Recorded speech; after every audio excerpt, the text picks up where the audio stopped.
welcome everybody to this book launch for David Dusenberry's latest opus, I Judge No One, A Political Life of Jesus. This is the first in a series of events we'll be hosting this year.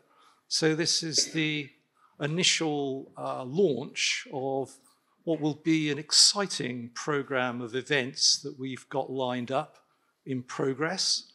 So I'd like to welcome you all here, and just to introduce the format of how things will proceed, we have Dr. George Garabi from the CEU, Central European University in Vienna, who's an authority on medieval political thought, and his medievalism stretches back to antiquity, quite rightly, and has written extensively on political theology, which is germane to our discussion tonight, because the interesting title of David Dusenberry's current opus, I Judge No One, A Political Life of Jesus, is really setting Jesus, or the Christ, in a political context, which is both original, I think, and enticing.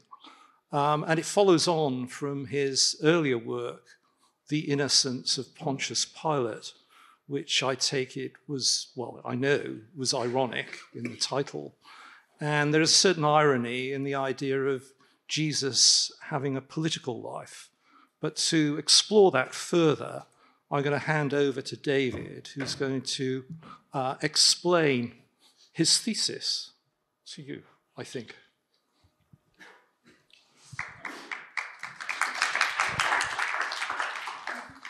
Well, thanks very much, David. And I've honestly prepared extremely brief and schematic remarks to set us off. And I'm much more interested in hearing what György and David have made of the book and any questions that you might have. But I really must begin by offering my very warmest thanks to the Danube Institute and all involved, the Batthyány Lajos Foundation, and all involved in organizing this event. As I say on one of the last pages of the book, I could not have written it without their generosity and their camaraderie. So it's very special for me to discuss the book here among friends and colleagues. So there are certainly worse ways, I think, to introduce a book than to say a couple of words about the title. And since I am responsible for the title, I hope I'm something of an authority, if nothing else, on that. So the title, as we've already heard, is I Judge No One. This is a line from the Gospel of John, which is generally regarded as the last gospel to be written. A mutual friend of György's and mine, a very eminent scholar, also at CEU, holds the minority opinion that it was the first gospel to be written, but we need not enter into that. So anyway, I Judge No One is something that we find in the 8th chapter of John. Jesus says, as I've already said more than once, I judge no one. Now, why do I point out the fact that he says this in the 8th chapter of John? Because this chapter opens with a very famous, really, I believe, an incomparable scene in which Jesus is faced with a woman who is caught in the act of committing adultery, in flagrante delicto. And Jesus is reminded by those who bring her to him that the divine law, the law of Moses, the Torah, instructs that women caught in the act, or men caught in the act, are to be stoned. And of course, as we all know, as the scene unfolds, in a very immensely intelligent and subtle way, Jesus refuses to condemn her to death, to validate her stoning. Now, how I interpret this, there's a chapter on this scene in the book, is that he refuses to act as a civil judge in this scene. One of the interesting things we can discuss much further is that Jesus convicts everyone in the scene, the accusers and the woman who is brought to him, and yet no one is judged in a civil sense. And this is one of the crucial distinctions which I think runs through the gospel, the distinction between being convicted in one's heart and being convicted in a court of law and punished. But we can discuss that. Okay, it seems to me that when Jesus says in John 8:15, I judge no one, the really crucial reference is this scene which we have just briefly touched upon, where he is asked to act as a civil judge and he declines to do so.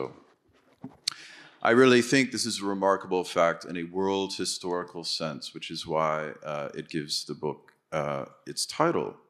One of the most politically salient figures in human history was a very impoverished figure, a prophetic figure, a rabbinic figure, a kingly figure, but nevertheless impoverished, who was put to death as a political criminal, and we'll hear much more about that, but who himself never acted as a civil judge, never intervened in a civil lawsuit, and when asked repeatedly to function as a civil judge, he refused to do so.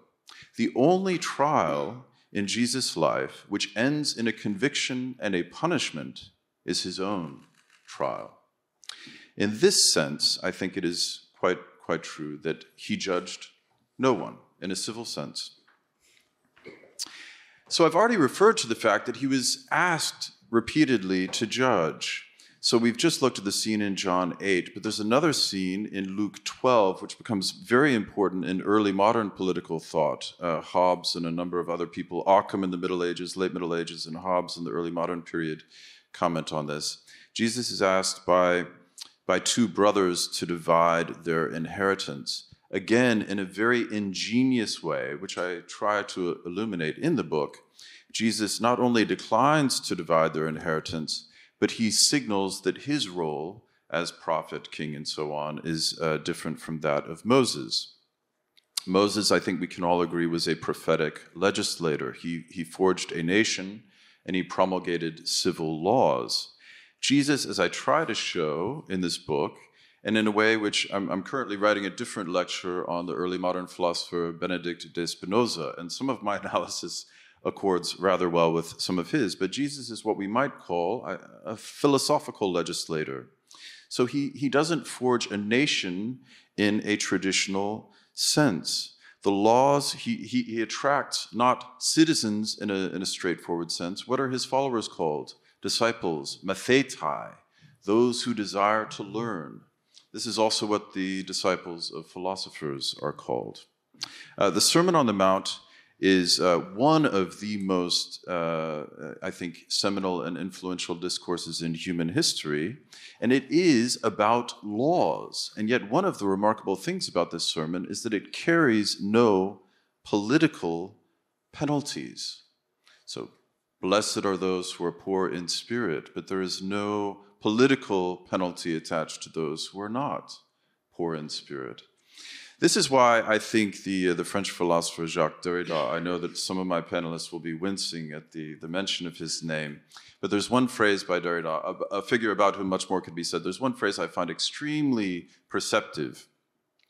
In one of his late writings, Derrida calls the Sermon on the Mount a sermon on the heart. And I think this is where the laws that Jesus promulgates try to reach. They try to reach to the heart. So in one sense, I've written this book to try to answer the question, why was Jesus, who legislates for the heart, who says, I judge no one, who refuses to act as a civil judge, why was he put to death for a political crime? And I think we'll be hearing much more about what I make of that. But in another sense, I've really written the book to try to remind all of us of a question that we sometimes forget and we can never hope to conclusively answer, and that is, who would we be if the most towering figure in European political history had not refused to judge in the ways I've just indicated? Thank you.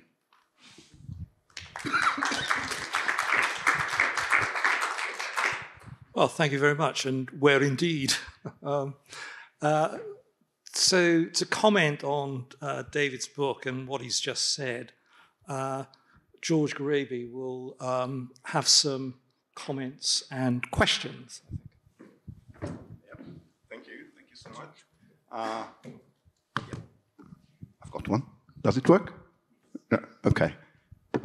Although I'm not used to talking to the microphone. Anyway, thank you very much for the invitation. Thank you, David, and thanks for the Institute as well for organizing this event.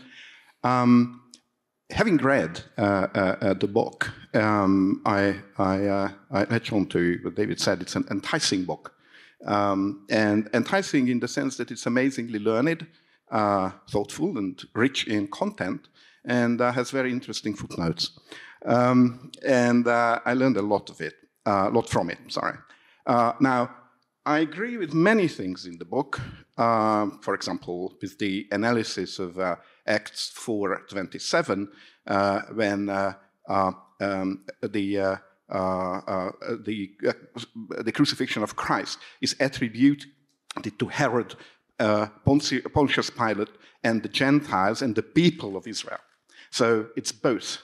It's very important. It's not just the Jews, and that is very rarely commented on by scholars who deal with the subject.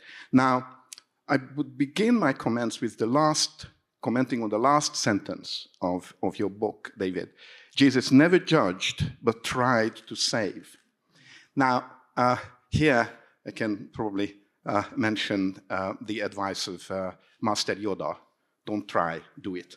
So, and how does it come here? Because saving from what?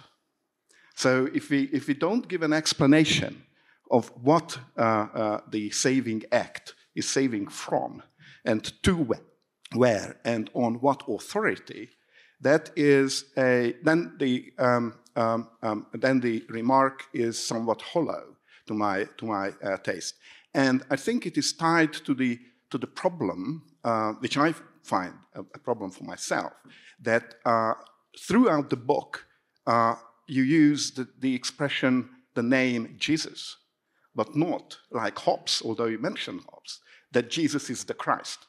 So according to Hobbes, the definition of Christianity is that Jesus is the Christ. Now, if you begin with thinking about Christ, then it's the Christ of God. And then, in a certain sense, he did leave a people. And that is also something which I would somehow include in the account, namely the body of Christ, which is the church. Now, speaking in the abstract, not any particular church, but the normative idea of the church. So there is a people. Now, why is this a people?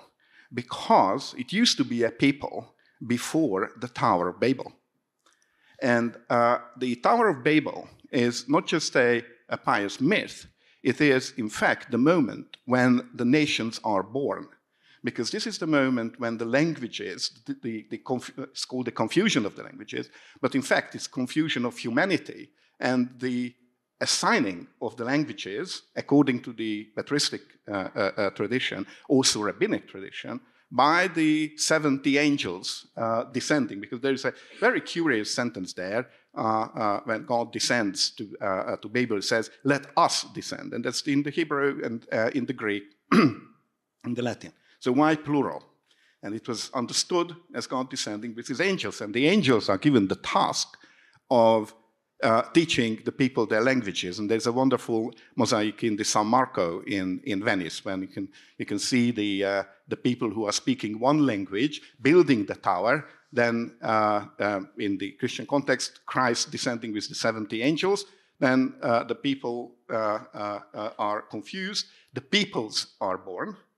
And that is the moment when the opposition of the nation, because Abraham makes after the confusion of the languages the right decision to worship only God, as against the 70 peoples who select their angels for worship, and therefore worshipping a creature over the Creator means idolatry. So that's the moment when the nations are born, and in plural, and it's technical in the scriptures. Then when nation is singular, then it refers to the nation, and when it's in plural, Amim or Goyim. Actually, Am and Goy, they are synonymous. In the great moment when God addresses the people and says that you are going to be a holy nation, that's Goy Kadosh. So you can address anybody as Goy or Am. It doesn't matter. What matters, singular or plural. And the Gentiles constitute one nation. And then what is the sacrifice according to the sort of the early Christian tradition? That changes a little bit after the 4th century. So the sin is tied not only to the sin in paradise, but the sin after the Tower of Babel. And when the separation of the Gentiles from God happens. So it's a kind of there are wonderful treatises in the early Middle Ages, the Carolingian period, by the calling of the Gentiles, the calling back. So this is how the one people is re-established again. So, and the origin of that is already in the Gospels as well. And I think there's a very important place in John 18:17 or whatever, when the high priests are presented by Christ, and Pilate asks, "Shall I crucify your king?" And they answer, "We don't have a king but Caesar." And that is a very clear reference to 1 Samuel 8, when the people, after the judges become corrupt, the judges of Israel become corrupt, and then they go to Samuel and ask for a king. And Samuel the prophet then consults God. And then God tells Samuel, okay, give them a king, because they are going to revolt not against you, but against me. So selecting a king is over against the kingship of God, that is, which is Josephus Flavius would call theocracy. Over against God means abandoning God. So in this line, when the people say we don't have a king, and it's very important that there is an important difference between king and Caesar, because the Caesar is the ruler of many nations. The king is the ruler of one nation. And why is it so? Because God is the ruler of one nation, namely the elect nation, which is going to be, in the reinterpretation of early Christianity, Verus Israel, the true Israel, that is the church. But it's not a particular nation, it's a nation collecting all the nations.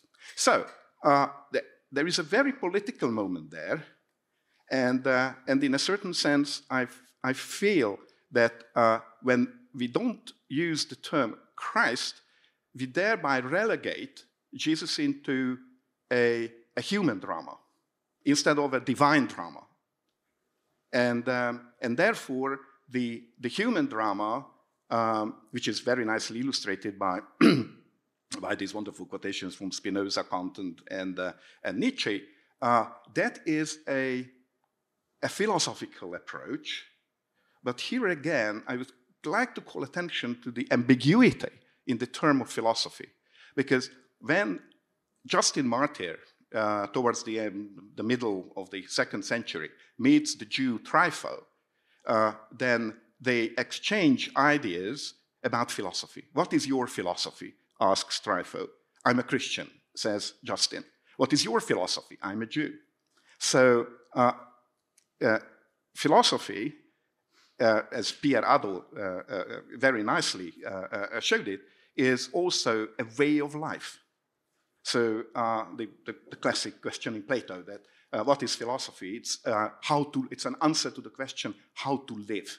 Pos bioteon. So it's and in the case of Spinoza, Kant, and Nietzsche, it is already changing a function. So somehow I would distinguish between the two uses of philosophy. Am I talking too much? You can carry on. So, and another thing is that the cross. So the cross is not just a classic Roman execution of political revolutionaries, if you wish. It is also a heavily loaded text because it refers to Deuteronomy 21:23, that cursed is who hangs from the cross. So therefore, this relationship between the new and the old, that was another thing which I would have welcomed. More references how the New Testament is related to the Old and gets its meaning from the Old, like the answer of the people to Pilate's question goes back to 1 Samuel 8. So it's a very subtle and complex and mysterious relationship. This type-antitype relationship. So I think this is why, apart from the title of your book, I Judge No One, you've got, I just counted in the Gospel of John, 1, 2, 3, 4, 5, 6, 7 places where he judges. So, and judges in very serious sense. But not in the sense I just discussed. Yeah, sure. Right. I just wanted to continue that. I agree that the judgment is withheld from particular secular matters, so to say. So it's not legal, and in that sense, not political in the everyday sense. But it's very political and very judgmental in a more lofty sense, so to say. Let's stop here. Okay, that raises a number of points, I think, to which you're invited to respond. Oh, now, yes. Yeah, well, you're because then I'll say something afterwards. Okay. Yes. So, I mean, truly wonderful, insightful, and learned comments. Thank you very much. So he tried to save. This is how I end the book, that he was never judged, but he tried to save. And we could have a very long and interesting discussion, which has political and theological aspects about the concept of divine election. But personally, the tradition to which I adhere, which goes back to the very earliest centuries of the churches. So the guy I wrote my PhD on was a late 4th century Syrian bishop, and he believes very firmly in human freedom, and he thinks that this is an inextricable part of the Christian legacy, philosophical and religious legacy. And so I chose that phrase in full cognizance that Jesus comes with a call. He comes with an offer. But to be saved or not is in a sense, not something that he does. It's something that he calls us to, and it is something that we must respond to. So this is the reason why I chose to end the book with that phrase. I absolutely agree. The body of Christ, and in fact, I open at least one of my other books with a very interesting text, which I know for a fact that György not only knows but has written about, the Epistle to Diognetus, in which it is said very explicitly that Christians are citizens, and they have their a kind of heavenly form of citizenship. So this interests me immensely, and there's a very, very rich, vein that we could mine. But I intentionally, in my opening remarks, made rather bold comments to try to delineate, nevertheless, in the Epistle to Diognetus, he has to qualify, which one of the Petrine epistles also says we have our citizenship in heaven. Well, why call it a citizenship in heaven unless you are radically distinguishing it from Paul's citizenship in Rome, which he's perfectly happy to utilize to the fullest extent as well, right? So this is what I was trying to do in my opening remarks, but I very much appreciate the further pointers. There was your comments about the people of God and the peoples is extremely rich, and I won't reply at length, but I will just say that there's a really beautiful passage in the Gospel of John, which I do quote in the book, which I tried to find and failed to find, but it's in there, in which we are told that that something about the death of Jesus has to do with unifying the dispersed children of God. And there's a very beautiful phrase from a Syriac text, an early Syriac text, which a friend of ours, Guy Stromza, often quotes, to the effect that the church is a nation out of the nations. And okay, so I try in a very modest way, not to thematize, but at least to point to some of the themes and realities that you're addressing at various points in the book. Your comments on philosophy as a way of life are fantastic. I would add a little codicil, and that is, of course, what do Christians first call what we call Christianity? The word Christianity does not appear in the New Testament, right? It's a 2nd century coinage. Irenaeus is the first, I believe, to actually use... No, Christians, but not Christianity, not the substantive. Yeah. So Christ believers begin to be called Christians in the New Testament, but there's no reference to Christianity. What do they call their philosophy in the New Testament? The way. So yes, philosophy is a way of life, and Christianity was from the beginning, first and foremost, promulgated as a way. And so the very last comment, again, I want to stress the richness and positivity of your comments, all of which were such a pleasure to hear. But this question of the old and the new, I told you in my opening remarks that there's this rather fascinating scene in Luke 12 where Jesus is asked to divide an inheritance between two brothers. And he says, "Who has made me a judge and a divider?" This is a rhetorical question. The answer, of course, is he is not acting in a civil sense as a judge and a divider. So this question itself is his way of refusing to be a judge.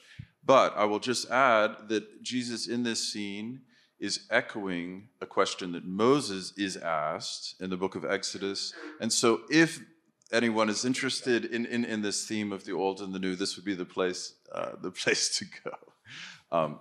So thank you so much. Right, well, I got a somewhat different line of, or take, I suppose, from George. So what was striking to me was the idea that you're doing a political life of Christ. And what was, stimulating about it was the way you tried to contextualize it in the sense of Christ's life or Jesus's life in a Roman jurisdiction, and also a Galilean jurisdiction and a Judean one, and the shifting context of Jesus's life affected the way in which his message was perceived. And so, the very fact that he went to Judea and ended up in Jerusalem, he always foreknew that this would be death for him. He would be martyred. And there are a number of questions that, are both philosophical and theological in this journey that he undertakes. So, what I found quite interesting is that you're situating him as a philosopher, and you make very clear in an early part of the discussion of Jesus's role as a world historical figure and an event, that he as a philosopher, coming back to George's point, it's not just a way of life. He knows his way of life as a philosopher is bound to be persecuted. So you make the comparison between Jesus's death and that of Socrates. And in a sense, they were always foreknown. So the foreknowledge of the death implies then that he could have not died, and he chooses to die. So the problem of martyrdom then becomes quite significant. So if he chooses martyrdom and choosing his own death, and yet there then becomes a sort of deeply paradoxical moment, having chosen his own death on the cross, which is a death for a convict and of the lowest type of humanity at the time. He asks that question, "Why hast thou forsaken me?" And I never see that question has been resolved effectively, to my mind. Maybe it should be. But it seems to me that as a philosopher, as some of his pagan critics point out, in this moment, he's not very stoical. If you think of Epictetus and others who endure pain without complaining. And secondly, I think, or on a different theme or a different take, you make much of the sense of Jesus not just as a philosopher or a political philosopher, but as a real politician, which struck me as quite challenging, really, so that he sees the kingdom of the earth, the earthly kingdoms, as all deeply problematic, really, and he understands why they are, why authority that is human is an authority that is quite punishing and punitive and not very, without love, really, because his kingdom is elsewhere and it promotes a kingdom of love, not a kingdom of wrath and punishment. But he accepts that in the real world, in the real political world, authority will impose itself in basically tyrannical forms. So at the heart of Jesus's realpolitik is an assumption that all power is, in a sense, not of God, but of human devising. And, the other feature of it is that the political economy of a realpolitik situation is deeply problematic, that his display in the temple is deeply opposed to a money economy. So we get in Jesus then, he's not a conservative figure, is he? And he becomes quite a challenging figure world historically. And I suppose what I was left with was, in terms of the political philosophy he's advancing, he makes very clear that a kingdom that is at all divided will collapse. Divided kingdoms cannot survive. And yet he's always pointing to the division of the earthly kingdom.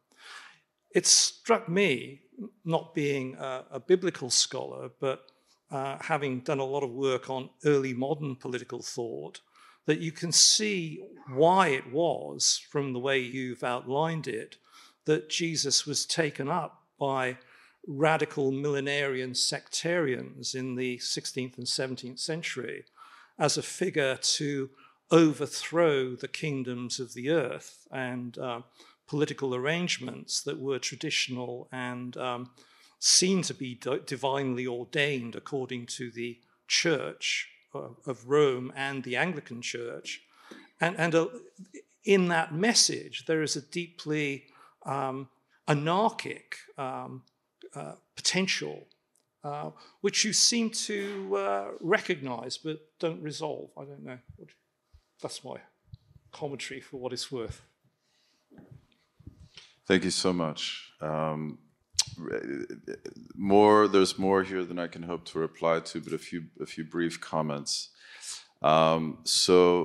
Certainly, your question about Jesus' last words, the ultima vox, the last cry, in Mark and Matthew, differs slightly from what we find in Luke and John, but where he quotes the question from Psalm 22, "Why have you forsaken me?" And one of the things, I mean, you know, in a book such as this, there's so much left out. It's really incredible. So for those who are really serious about, you know, a critical commentary on a single gospel, as certainly George knows, it would normally be at least 2,000-page volumes for a single gospel. So I'm writing about all 4 gospels and a couple of other things in, you know, 300 brief pages. So there's so much that's left out. But one of the considerations that occurred to me, in a sense, and I think you'll agree with this, David, that in my main reflection on that cry on the cross is strictly with reference to a philosopher, a pagan philosopher, Celsus, who discusses it in the 2nd century in very fascinating ways. I thought he had a good point. He's got a lot of good points. He's a serious guy. But then he is replied to by another extremely serious guy, Christian philosopher, Origen, in the 3rd century.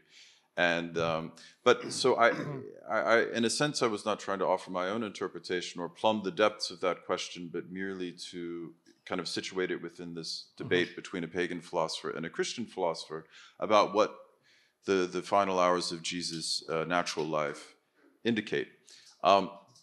So there's much more I could say, but I'll limit myself to making just this one point which occurred to me, and that is that this question, "Why have you deserted me?" this question occurs in a psalm. Now, what are the Psalms? The Psalms are a book which is full of desertion, full of despair, full of sense of futility, full of oppression, full of frustration, full of complaints against God, and in the end, full of praise for God's goodness and God's faithfulness, and so on and so forth. So one of the 1,000 things that could be said about this question in Matthew and Mark on the cross is that Jesus, in his humanity, we'll leave everything else aside, Jesus in his humanity knew certainly as well as any of us know that this question in the Psalms takes place within a much grander horizon within which ultimately the righteous are vindicated. Ultimately, God comes to the aid of those who love him, right? So I think this is kind of what I would say about that. You're absolutely right that, and maybe George will disagree, but I think there is something interesting in my attempt to portray Jesus' sayings about politics as very real political. And I point out... I thought that was fascinating, actually. But do tell us more.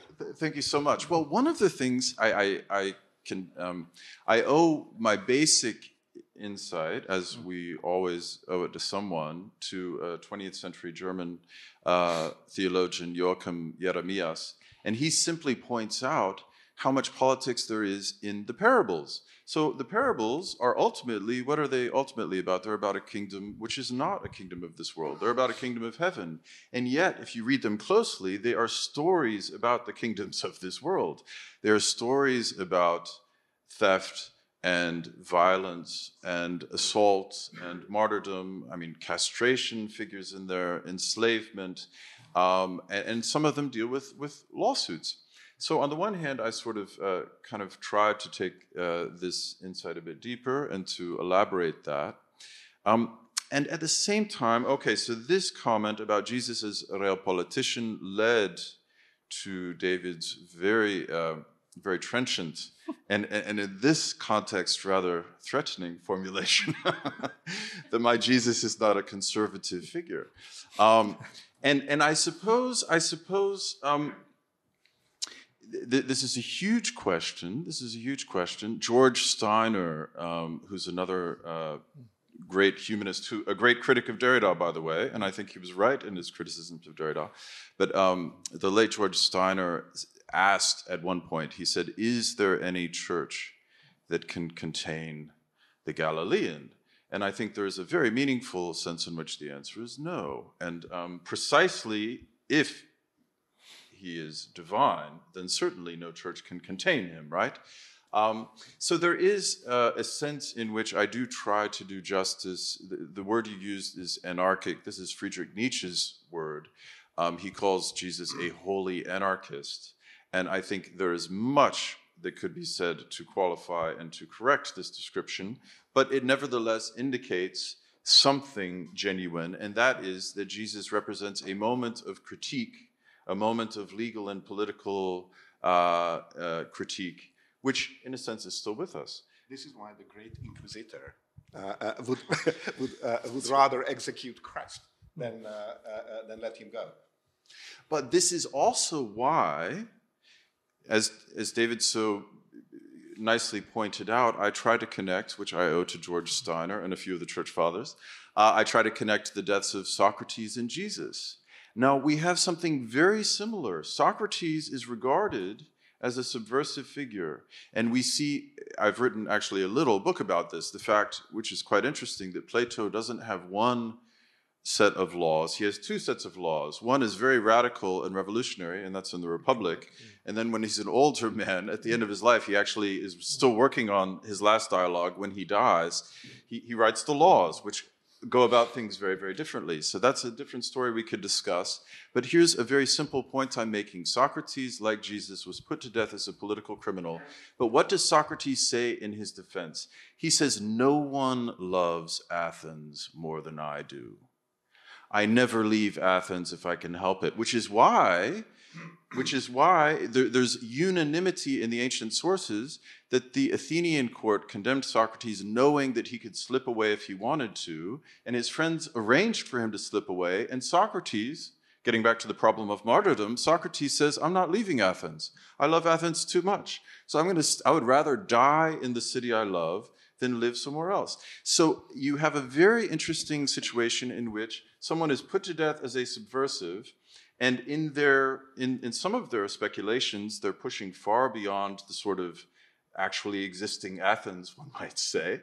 And nevertheless, he argues that no one has ever been more loyal to his city than him. And so I suppose in a similar way, I would try to argue, and this was in fact the argument made by the early Christian apologists. They said, we are devotees of a higher Lord, a higher Kyrios, and yet we're good Romans, and we are not subversive to the city, and our higher aspirations, convincingly or not, I think you'll agree that they made this argument. The Acts of the Cilician Martyrs. Sorry. I'm sorry. So in the Acts of the Cilician Martyrs, one of the few proper martyr acts, genuine martyr acts, that the speaker Speratos says, "I don't acknowledge the kingdom of this earth." That is the empire, because the Basileia can mean both. So there was a very strong element in which any human attempt to establish a kind of eternal, final kingdom, Roma Eterna, the eternal Rome, that is doomed to failure. So that's part of the political message, I suppose. No, I opened, thank you very much for this wonderful comment. I gave a little talk recently in Vienna about the book, and I opened with a very interesting passage by a Hispano-Roman poet named Juvencus, who at the end of the 4th century was the first person to write an epic poem based on the Gospels. And what's interesting, the beginning of the 4th century, early 4th century, this is what's interesting, at the very height of the Constantinian Revolution, when, Christians are, taking over the empire, Juvencus says, "Look, we all know that nothing on this earth is eternal." And he specifies, not golden Rome. And we can all rejoice that golden Rome is still with us and is still quite golden, but it is not eternal, right? No human city is eternal. And he says the planet, the stars of heavens, none of this is eternal. And he says, I'm writing about a kingdom which actually is going to outlast all of this. So I don't want to diminish the force of this by any means, but to get back to the point I'm hoping to make, whatever else could be said, I do think there is something for us in seeing some of the similarities between Socrates and Jesus, that they were both regarded as subversives. But ultimately, the argument that their disciples make is that far from subverting, again, they were trying to save. So getting back to your comment about the Christ, the argument that Christians make is far from being a bad son of Israel. Jesus is not only the greatest son of Israel, but is also, in a sense, the father, right, of Israel, the king. And so I would, getting back to David's question about conservation and revolution, one might say, I suppose I read the Gospels radical character in light of Plato, and that is that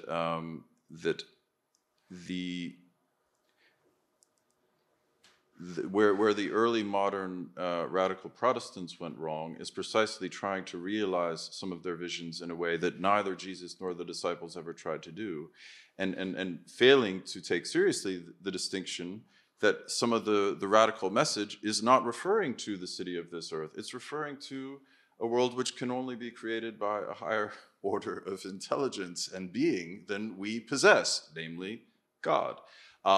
And similarly, Plato talks about a city in the heavens, right, where things can run in a beautiful and a majestic and a perfect way that we can't hope to imitate. And Plato recognizes that sometimes when we try to imitate this, it leads to very negative places. So I suppose what I'm trying to say is that, successfully or not, I am trying, as you point out, David, to do justice to the radical message, but also to indicate that it takes place in a context within which at least the argument was made that that Jesus is trying to defend at root the polity to which he is a son and heir, and to fulfill is the word he uses, to fulfill the law, and to fulfill. Okay. Well, well, I'll come back to that. George, do you want to say anything further? Many points of refinement, but thank you very much for your answers, because I phrased some of my comments in a provocative way in order to bring you to explanations of particular points. And I think the role of the kingdom of heavens, let's say, that's a very particular idea, because it is not just a separation of the spiritual from the material. And there was this big debate between Carl Schmitt and Eric Peterson in the mid 20th century, and while they disagreed on very important issues, on one issue they agreed, namely that the kingdom of heavens is represented on earth. So the idea of representation, which is imperfect, I mean, Augustine calls it a mixed society. The church is a mixed society. There are sinners and saints and everything in between. So the idea of the church is legitimate in the sense that it represents, preempts, so to say, a future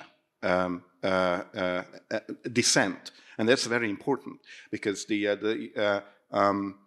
the end of the Apocalypse of John, the heavenly Jerusalem descends. It doesn't go up, right? It descends. So it will take place on earth, and therefore the church is a sort of preempt. It's a kind of represent what is going to happen in the imperfect way. And Augustine, who is an admirer of Rome, in the city of God, still says that Rome is, no, it's not eternal. Everything will disappear as a shadow. So the earthly power is a shadow. So in that sense, the origin of that cannot be attributed only to Paul, to the Apostle Paul, or early Christianity. It has to have grounds in the Gospels as well.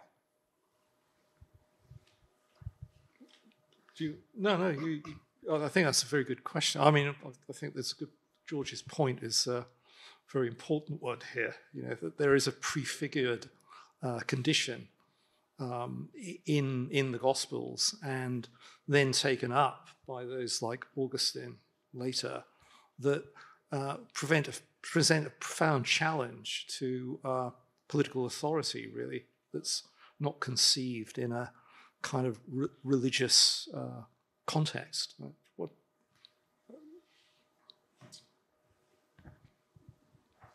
No, I mean, I think the theme in this book, which is relevant here, is that of the temple state. So there's a phrase I use in both books, and that is that archaic polities were not just characterized by a close alliance of temple and state, but really a fusion, a total fusion. So Cicero says, in a very interesting passage, Cicero says, Roman religion begins with the foundation of Rome. Well, why does Roman religion begin with the foundation of Rome? Because the purpose of Roman religion is to keep Rome going. This is not a problem, this is not a criticism, this is a straightforward conclusion to draw, which Cicero is perfectly happy to draw. And similarly, in a sense, one could say part of the debate between, I don't want to say Christians and Jews because it's much more complicated, but between Christianity, which started off within Judaism, and the Judaism which remains outside of Christianity, is precisely the question. I mean, basically, Paul and others argue, look, the law is part of this bigger story which antedates the creation of Israel and survives the nation of Israel. It's part of a much bigger drama. And certain rabbinic schools said no, that just as the religion of Rome begins with the foundation of Rome, or not just as, but in a similar way, the religion of Israel begins with the foundation of Israel, and the two kind of run together. And I do think that there is something very different going on in Christianity. I would argue, this is one thought that occurred to me while you were speaking, I would argue that the fact that there is something different going on is part of the reason why European legal and political philosophy have been so strong and so dynamic, also so volatile. But I would humbly submit that we need to, I think no one would say that political philosophy in Europe is at its apogee these days. And I am arguing that we can draw further strength and dynamism by looking back to the Christian legacy and the issues it raises. In fact, I'm sure you are familiar with that wonderful saying of Jakob Taubes, that the respite until the eschaton, that is the end of times, that gives room for our Western breath. Yes, absolutely. So. Yes, in fact, I just read this the other day. It's an extraordinary phrase. Jakob Taubes, a great German Jewish intellectual of the last century. I mean, he died in 87, I believe. That's right. Says that exactly this: that the distinction between the spiritual and the temporal, spiritual authority and temporal powers, is that if we lose this distinction, we will lose the Western breath. He thinks that this is actually a kind of a source of power. Very powerful sentence. Well, interesting. Machiavelli wouldn't have the same take, probably. who preferred Rome to Christianity, I think the pagan variety. So, well, on that note, maybe we'll ask the audience for any comments or questions. I'd just like to ask, if you say that Christ, or Jesus, doesn't judge in a civil sense, and insofar as he ever judges at all, it's always on an individual case-by-case basis. So the judgments that he makes can't be codified into a body of law which can serve as a recipe for society. And is this, getting back to the anarchy question, I suppose, is this a weakness of the way and of his political persona? Thank you. So there's a very interesting. I know it's a little tedious to refer to things that you've written, but this is just I find it very intriguing, and it's not something that I've seen written much about in the literature. So this little book I wrote about Plato, which I've already mentioned once, there's a fascinating passage in one of Plato's dialogues where he points out that basically, to put it really bluntly, law can never get it right. Law can never fully judge the individual, and he uses even this language in all of our singularity. Now he says, so how could we hope for justice? And his answer is, well, if we had some sort of daimon, some sort of divine figure that was attached to each of us and followed us through life, then maybe we could get judgment right. And it seems to me that there's a very real sense in which I would argue the Christian idea follows on from this, that the only true judgment comes at the end of the age and is carried out not by humans, it's carried out by a daimon, by a superhuman figure, by God. So I like to think that this is not necessarily a weakness. I mean, traditionally, there are those maybe here who know much more about this than I do, but I think traditionally in European courts of law, there is an appeal after a sentence is read. There is reference to the fact, and certainly before anyone is executed, traditionally, there's a reference to the fact that final judgment belongs to God, and that those who are convicted in a human court of law, however severe the penalty, are in a sense provisionally convicted. Because traditionally in the West it was recognized, among other things because Socrates and Jesus and other innocents had been condemned, that human courts get very much wrong. So I suppose what I'm saying is that I think this need not, the argument can be made that this is a weakness of the Christian tradition, but I would argue that it need not be a political weakness at all. Rather, it can be an insight, as it is in the Platonic tradition, which deepens our understanding of the limitations of the systems that humans create without necessarily undermining those systems. That would be mine. Okay, well, that's a reasonable answer. We got another question at the back there, I think. There's a Middle Eastern tradition of offering a place of the judge, arbiter, for a pious person or a person with some divine authority.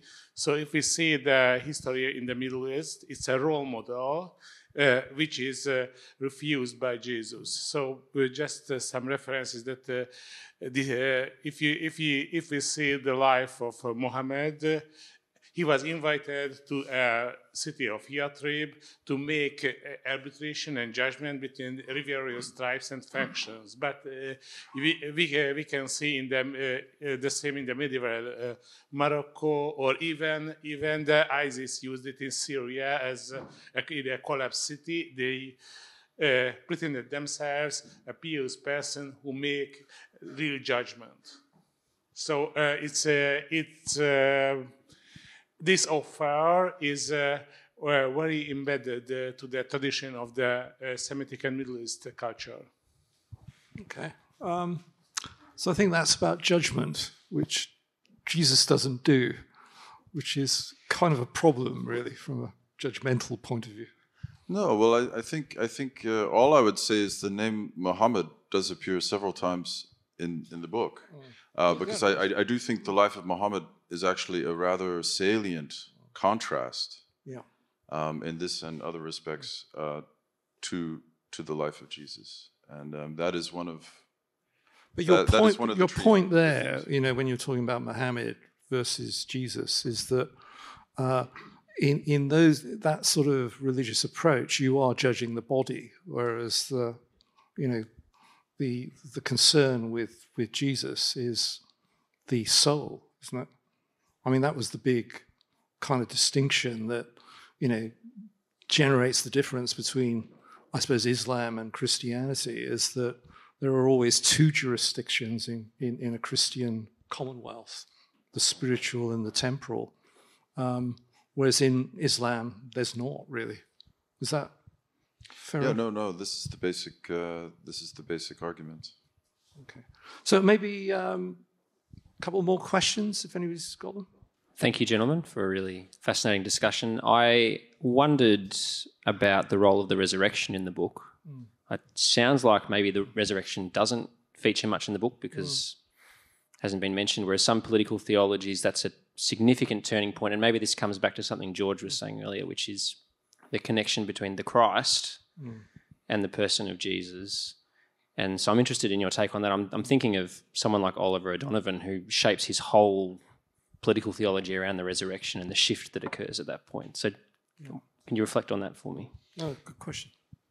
No, it's a great question. So there's a bit, there are just a couple of pages about the resurrection by way of the apparition to Paul on the Damascus Road. So I point out the fact, which I have not read. I'm sure someone has made it in a commentary, but I don't recall reading it in any commentary. That in Luke, so one of the most interesting things about Jesus, which is a contrast to Socrates. Socrates, you really can't shut him up at his trial, and even his friends point this out. Like he was a bit too talkative. But all of the sources agree that Jesus was very quiet, very silent. And it's only Luke who tells us why.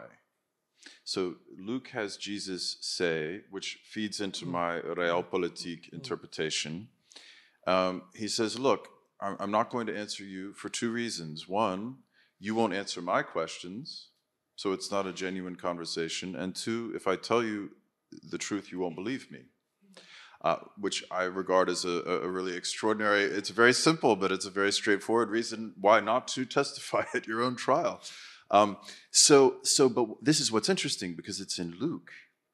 So Luke's Jesus does not really speak to those who are prosecuting or persecuting him. There's also a Herodian trial, only in Luke.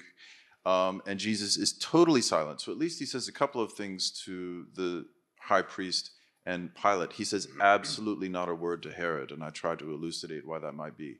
But suddenly, what happens in Acts? In Acts, he's got a persecutor, a member of the court by the name of Saul, and not only does Jesus speak to him, but he asks him a question. Why are you persecuting me? And he tells him a truth. It is hard for you to kick against the pricks. And both the question and the truth change history in quite extraordinary ways.